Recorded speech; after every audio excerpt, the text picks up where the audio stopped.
कई बार क्या होता है कि हमें बैंक स्टेटमेंट से डायरेक्टली एमआईएस फॉर्म में डेटा प्रोवाइड होता है, या हम बैंक स्टेटमेंट डाउनलोड करते हैं, या कहीं से भी आपको सिस्टम जनरेटेड फॉर्मेट में फ़ाइल मिलती है। तो उसमें नॉर्मली क्या होता है कि जो आपकी डेट कॉलम्स होते हैं, डेट कॉलम्स इस हिसाब से वो मेंशन होते हैं। तो अब इसको देखोगे तो ये आपको एक्चुअली ये दिखाएगा सेपरेट, बट ये डेट फॉर्मेट में नहीं दिखा रहा है, ये एक जनरल फॉर्मेट है। और इसको आप पिवट लगाओगे या किसी भी फॉर्मूले में यूज़ करने की कोशिश करोगे तो आप इसको एज अ डेट नहीं यूज़ कर पाओगे। तो इसलिए हमें इसको डेट फॉर्मेट में कन्वर्ट करना बहुत ज़रूरी है। तो उसके लिए मैं एक बहुत ही सिंपल तरीका अपनाता हूँ, जो मुझे बेस्ट लगता है, तो मैं वही आपको सजेस्ट करूँगा।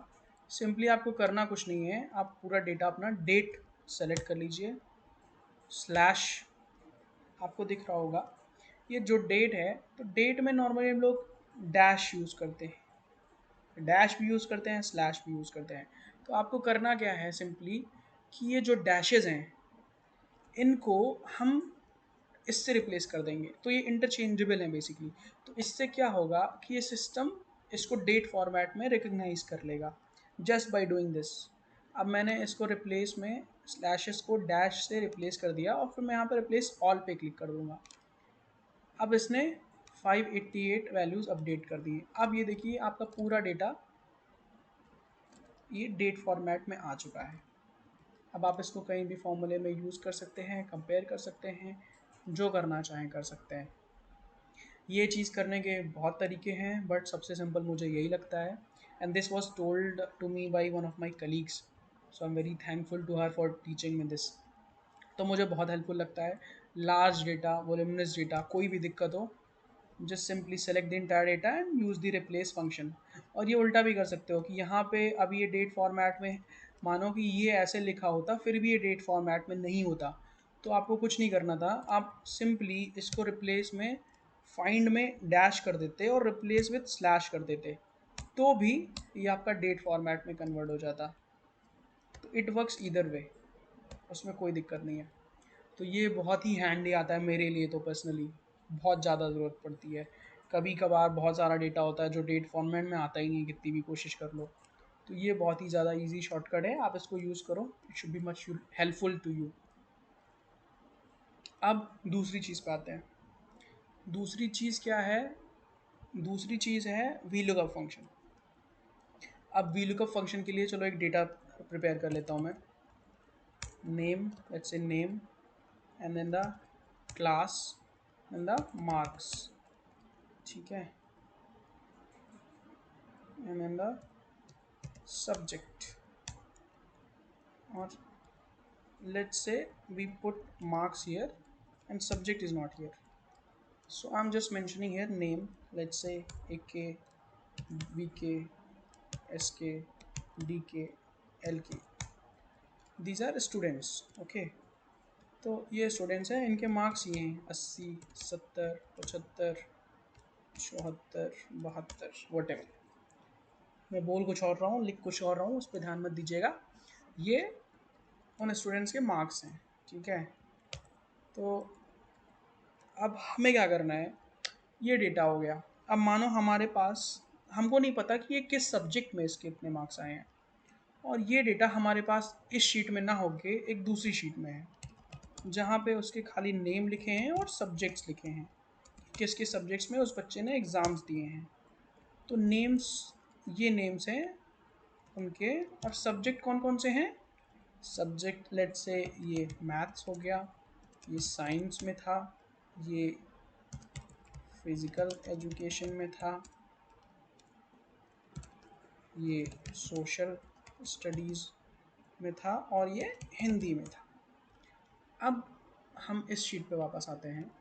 हमें यहीं पे, हम यहीं पे चाहते हैं कि किस बच्चे के किस सब्जेक्ट में ये इतने मार्क्स आए, हमको पता चल जाए, हमें दूसरी शीट पे ना देखना पड़े। तो उसके लिए बहुत आसान तरीका है, हम एक नया कॉलम इंसर्ट करेंगे, सब्जेक्ट मैंने नाम दिया इसको, आप कुछ भी नाम दे सकते हो, it will work respective of it. अब हम क्या करेंगे, जो दूसरी लोकेशन में डेटा है, अब ये डेटा मैंने यहाँ पे शीट 1 में रखा है, ये डेटा आपका किसी दूसरी फाइल में भी हो सकता है, कहीं पे भी स्टोर हो सकता है। आप उससे डायरेक्टली लिंक कर सकते हो। तो आपको सिंपली क्या करना है, वी लुकअप फंक्शन यूज़ करेंगे हम। तो वी लुकअप क्या करता है कि जो लेफ्ट मोस्ट कॉलम में वैल्यू है, सबसे पहले तो मैं इसमें आपको बताता हूँ कि क्या क्या वैल्यूज़ देनी होती है।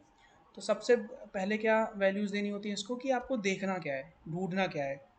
तो बेसिकली लुक करता है, लुकअप करता है, ढूंढता है चीज़ें। तो इसको मैंने बोला कि एक ए ढूंढो। एक ए कहाँ ढूंढना है, एक ए इसको यहाँ ढूंढना है जहाँ पे हमने उसके मार्क्स सब्जेक्ट दिए थे। तो ये एक ए ढूंढेगा। अब इसकी खासियत क्या है कि ये तभी ढूंढ पाएगा जब जो वैल्यू आपको ढूंढनी है वो लेफ्ट मोस्ट कॉलम में हो। अगर लेफ्ट मोस्ट कॉलम क्या हुआ, सबसे बाएं में नेम वाला कॉलम है, अगर ये वैल्यू यहाँ पे सी कॉलम में होती और मैं कोई वैल्यू डी कॉलम में लिखी होती, तब वो सर्च नहीं कर पाता। तो इसके लिए इंपॉर्टेंट है कि जो भी वैल्यू आपको सर्च करना है वो लेफ्ट मोस्ट कॉलम में होनी चाहिए, मतलब कि पहला कॉलम आप जो सेलेक्ट करो वो उसका होना चाहिए जो वैल्यू आपको सर्च करनी है, और दाहिनी साइड में आप उसकी कोरस्पॉन्डिंग रिजल्ट्स रख सकते हो। अब तो यहाँ पे मैं नेम सेलेक्ट करूँगा, फिर सब्जेक्ट सेलेक्ट करूँगा। अब ये मुझसे पूछ रहा है कि जो आपको रिजल्ट चाहिए वो कौन से कॉलम पे हैं। तो मुझे ढूंढना क्या था, मुझे ढूंढना था नाम। नाम पहले कॉलम पे है, उसके कोरस्पॉन्डिंग मुझे क्या चाहिए, सब्जेक्ट चाहिए, जो कि दूसरे कॉलम में है। आप ये देख सकते हैं 2C करके इसमें मैंशनड है। अगर यहाँ पे 10 कॉलम्स में डेटा फील्ड होता, तो जिस भी कॉलम पे, अगर मैं डी पे जाऊँगा तो ये 3 हो जाएगा, ई पे जाऊँगा तो 4 हो जाएगा। जिस भी कॉलम से आप बोलोगे वो वैल्यू फेच कर लेगा। तो अभी हमारे पास ज़्यादा डेटा नहीं है, लेकिन फिर भी हम आपको दिखाते हैं कि हमने यहाँ तक के, हमने ई तक के सिलेक्ट किया। फिर भी हम उसको दूसरा कॉलम बोलेंगे। दूसरा कॉलम क्या है, subjects.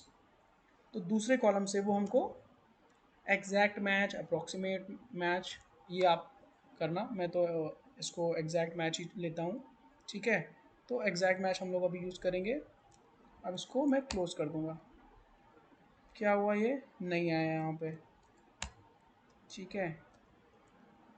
0 is false and 1 is true. तो अब क्या हुआ, इसने एक ए का सब्जेक्ट मैथ्स था, वीके का साइंस था, एंड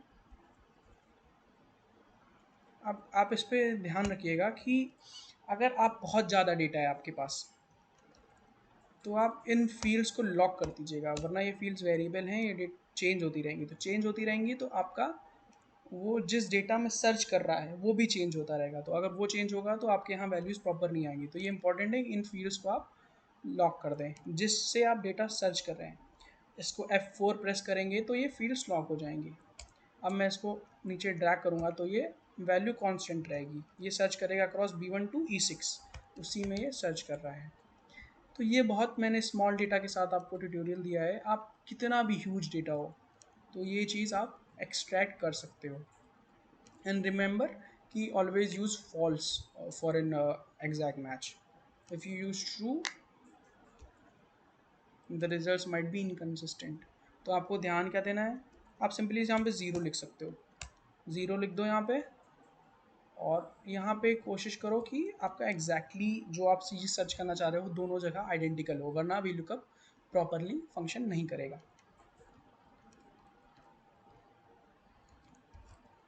ओके, फिर तीसरी चीज़ आती है जो हम आपको आज बताना चाह रहे थे।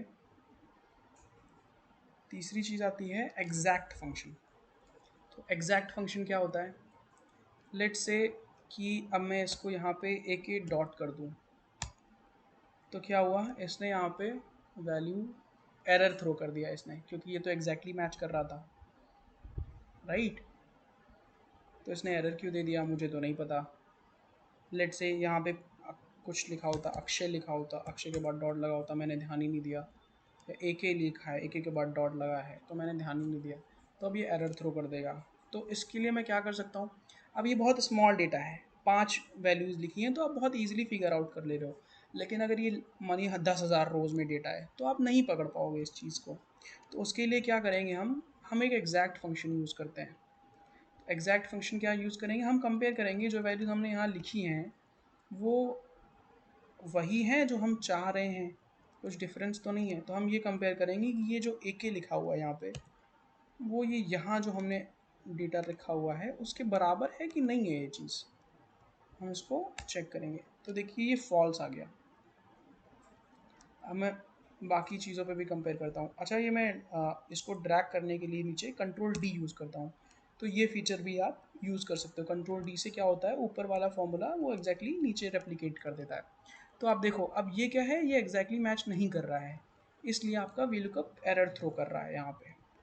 अगर इस चीज़ को मैं यहाँ पे डॉट लिख दूँ तो ये दोनों वैल्यूज सेम हो जाएंगी और यहाँ पे आपका रिजल्ट भी आ जाएगा। तो एग्जैक्ट मैच के लिए इम्पोर्टेंट क्या है कि आपकी वैल्यूज आइडेंटिकल होनी चाहिए। And we lookup mostly we use with the exact match only. So these were the three things that I wanted to teach you for now, because ये daily use में काफ़ी काम आती हैं। So just to remember, three things are, first was, what was the first thing I taught you today? Yes. Okay, so the first thing I taught you today was to how to convert raw dates from MIS to actual date format is the one thing. Okay, this is the first thing I taught you. The second thing I taught you was how to use VLOOKUP.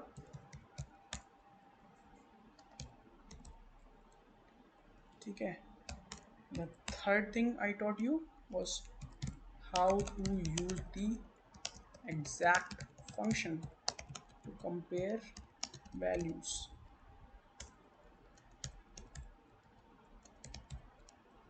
So these are the three things I taught you.